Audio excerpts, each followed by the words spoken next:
First of all, thank you very much for inviting me here. So I must give sincere thanks to both the paper presenters, Asif and then Jyoti Bhai as well. They have highlighted a few good issues for the investment barrier niye, and I'm also happy to see a lot of political parties are being invited in this dialogue as well. So এখানে আসলে if you look into the fiscal part of it, you have seen the challenges. যে গ্রাফটা আসলে আমি দেখিনি in Asif's presentation is probably সবাই যেটা বলে যে perhaps you have seen we have seen the lowest tax GDP ratio across the world. Probably it's less than 6.5% right at this point. At certain point in time it was above 8 to 9%, but it has gone down below 7%. So এখানে সবচেয়ে বড় যে জায়গা আসছে যে যেহেতু আমরা investment barrier নিয়ে কথা বলছি, how we can remove this investment barrier. We can talk about a lot of problems, but we need to talk about the solutions as well. So এখানে আমরা যখন ফিসক্যাল পলিসি নিয়ে কথা বলি, সবচেয়ে বড় যে জিনিসটা দেখবেন when we talk about FDI point of view, মানে foreign direct investor point of view, যেটা আমাদের একজন প্যানেলিস্ট খুব ভালোভাবে বলার চেষ্টা করেছেন যে হ্যাঁ আমাদের ইনভেস্টমেন্ট ডেভেলপমেন্ট অথরিটি যারা আছেন তাদেরকে হয়তো বা আইন করে দিয়েছেন টু অথরিটি হিসেবে কাজ করার জন্য, বাট তাদের কি সেই পরিমাণ এম্পাওয়ারমেন্ট করা হয়েছে কিনা। আপনি যদি 10টা পয়েন্ট দেখেন ইনভেস্টরদের, ফরেন ডাইরেক্ট ইনভেস্টরদের, দেখবেন 6 থেকে 7টা আসবে এনবিআর রিলেটেড, কিছু আসবে আপনার এনভায়রনমেন্ট রিলেটেড, অ্যান্ড বাকি 2টা হয়তো কি আদার অথরিটি রিলেটেড। তাদের সেই অথরিটিটা নাই যে তারা এটাকে কিন্তু সলভ করবে। সো এই জন্য ডিরেগুলেশনস যদি বলেন, এটা অনেক দেশে এই কনসেপ্টটা আছে। ধরেন যারা ফরেন ডাইরেক্ট ইনভেস্টার্স আছে তাদেরকে আমরা যদি গুড ফিলিং দিতে চাই, তাদেরকে ভালো এক্সপিরিয়েন্স দিতে চাই, তাহলে তাদের যত ফিসক্যাল নন ফিসক্যাল জিনিসগুলো আছে এটা কিভাবে আমরা একটা সেপারেট জোন করে ট্যাক্স, ভিএটি অ্যান্ড কাস্টমস প্রত্যেকটা প্রবলেম যেন আমরা সলভ করে দিতে পারি একটা ভালো এক্সপিরিয়েন্স দেওয়ার জন্য। সেকেন্ড হচ্ছে policy continuity and then sustainability. আপনি দেখবেন আমরা যখন একজন ইনভেস্টরকে ইনভাইট করি তখন আমরা আমাদের ট্যাক্স ল থেকে, কাস্টমস ল থেকে, ভিএটি ল থেকে অনেকগুলো জিনিস কোট করি।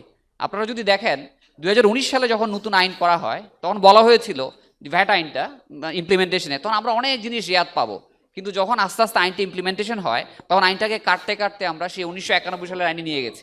তো তাহলে এখানে পলিসি শিফট কী হলো, আমরা কি দেখালাম বিনিয়োগকারীদের আর কি দিলাম, এখানে একটা বিশাল একটা গ্যাপ রয়ে গেছে। আমরা বলছি আমাদের ট্যাক্স রেট সাউথ এশিয়াতে লোয়েস্ট, কিন্তু একটা ইনভেস্টর যখন ইনভেস্ট করে ট্যাক্স রিটার্ন দিতে যায় তার ইফেক্টিভ ট্যাক্স রেট কিন্তু অনেক বেশি হাই।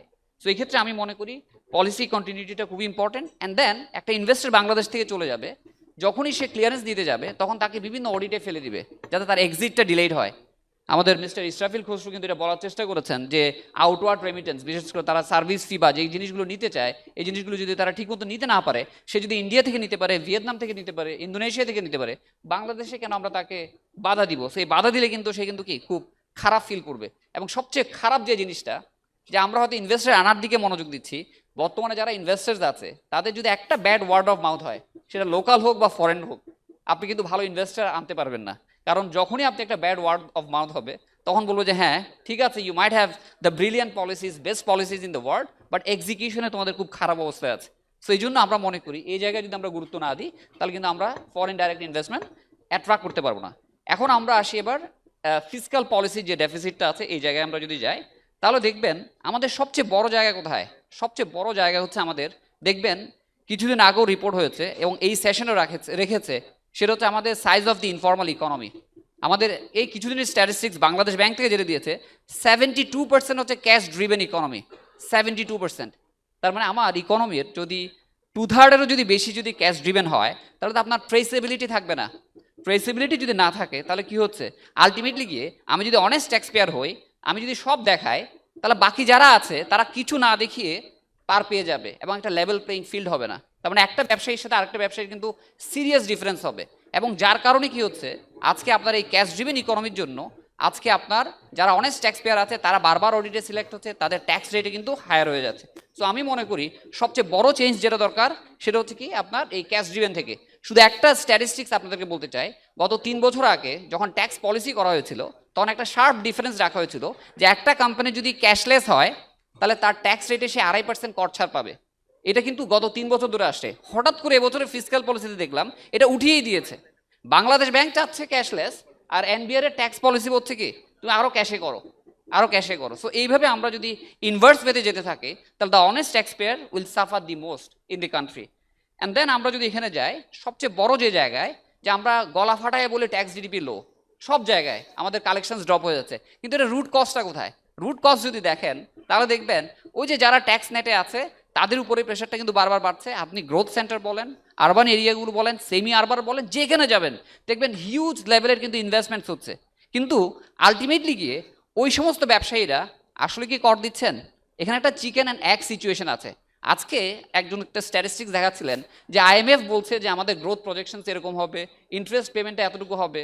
ভাই, I do agree with IMF suggestions যে তারা একটা মানে গ্লোবাল ভিউ দেখছে, কিন্তু আমরা বাংলাদেশে বসে বাংলাদেশের থেকে ভালো ভিউ কি পাবো?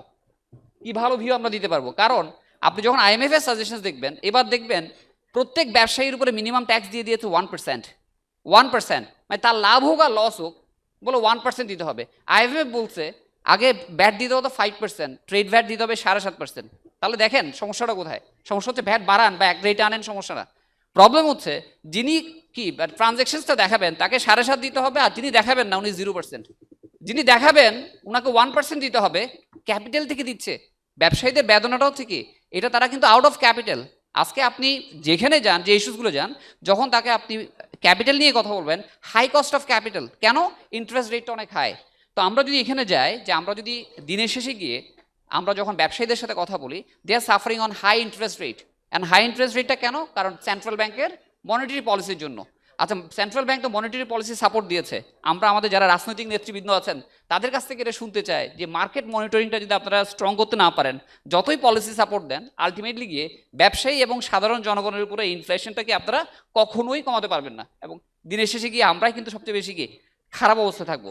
এবং আমি এটা বলে শেষ করব যে আমরা সবাই জানি what needs to be done. দেখেন, আমরা যখন একটা কোম্পানির বিজনেস নিয়ে কাজ করি তখন প্রত্যেকটা কোম্পানির একটা কি থাকে? মিশন, ভিশন, স্টেটমেন্ট থাকে।